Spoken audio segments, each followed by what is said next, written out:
One-leg Weidman. One-leg Weidman. Ooh, that's mean. Boom. Well, that's what he did. That's what he did.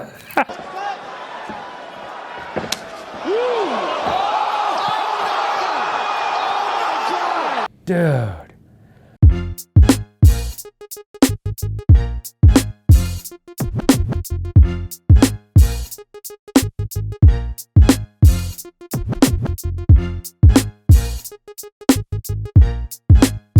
I feel bad.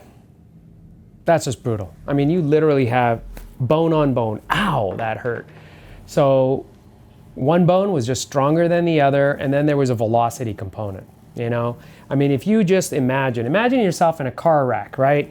You're going and all of a sudden, boom, you stop. Well, that's kind of what happened with his leg. His leg came around, boom, it hit something, and this kept going. So there was so much velocity. You know, what'd be really interesting is if they actually had the optical camera arena movement detection, and they actually were able to determine what his peak velocity was at impact, I bet you it was several times body weight. I mean, the number of newtons that were going through that leg on that torsional force vector must have been incredible. For you physics gurus out there, you know this. If you want to read about physics, look it up.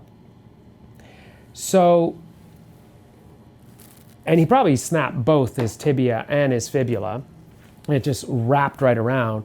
And it didn't look like it. He had an open injury, which is better than if it were closed, better than if it were open.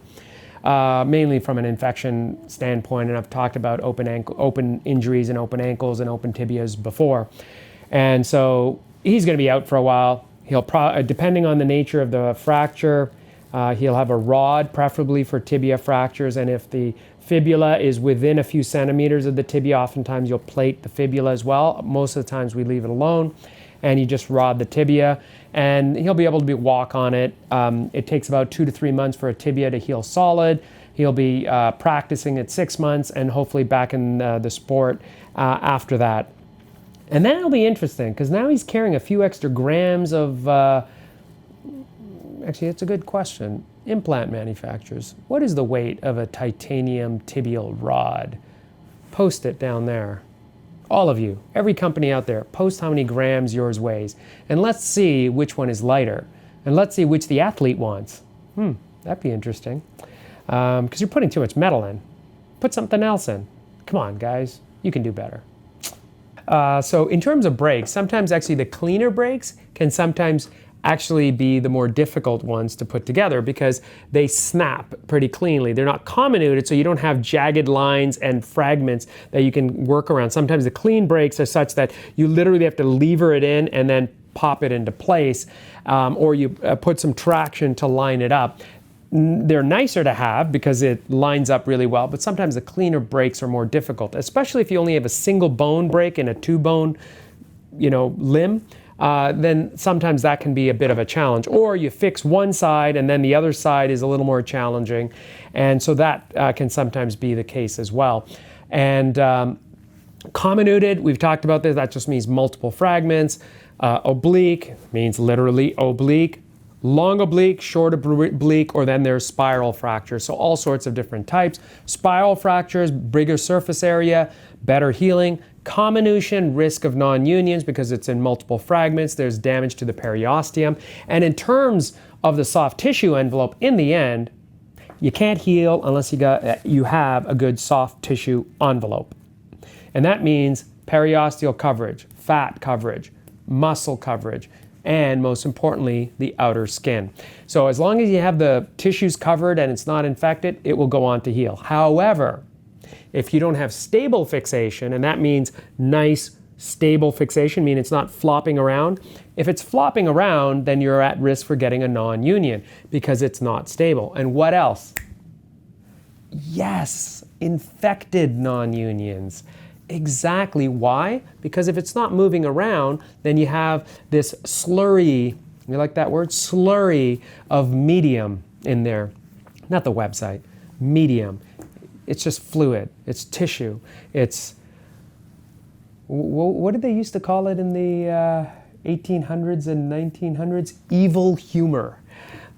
Yeah, if you look up the history of medicine, evil humor was all that liquid that came out. So anyway, so you get a bunch of slurry medium in there, and it's fluid, and it's great for bacteria to culture. So you have something in your teeth, you eat something, you know, sort of floss a little bit, you get an ingrown toenail, something happens, or nothing. It's just regular every day. Bacteria are everywhere. Boom, they seed that culture medium, they overtake your phagocytes and your leukocytes, and then what happens? You get an infection. So you want stability. That's the most important. And it's always a balance between rigid fixation with no micromotion, or minimal, you're always going to have micromotion, or you have some micromotion but stable alignment. So those are all biophysical determinations for biophysicists out there, and for implant design and implant manufacture, that are always challenged between putting too much metal and over-engineering a part where you make it super thick, which is useless. For all you implant manufacturers out there, take a lesson in biophysics. You guys are over-engineering your devices. Come on, get with the program. It's biology that heals, not your implant. So, and for some of you out there, it's like, hey, when can I take my hardware out? Well, once the bone is healed, the data suggests you don't want to take out the hardware for earlier than a year and a half because of the increased risk of repeat fracture. Oftentimes, sometimes, especially for the women due to shoe wear with the ankle, you often have to take the hardware out. But the hardware, the metal, the implants are useless once the bone's healed. So, like, seriously, guys, like, implant designers, just think about it. Like, there's better ways to fix things. And do you think they'll be offended by that? Yes, they will. I don't care, because we need better designs for my patients. So go back to your drawing board and design better implants. Patients deserve better. Athletes deserve better. Everyone deserves better. Implant manufacturers, you guys make too much money. Put some science behind your work and deal with the FDA. I mean, seriously, like, you guys need better designs. Simple. Is that too much? I don't care. Back to the game. So, bad break, we fix, he'll be back.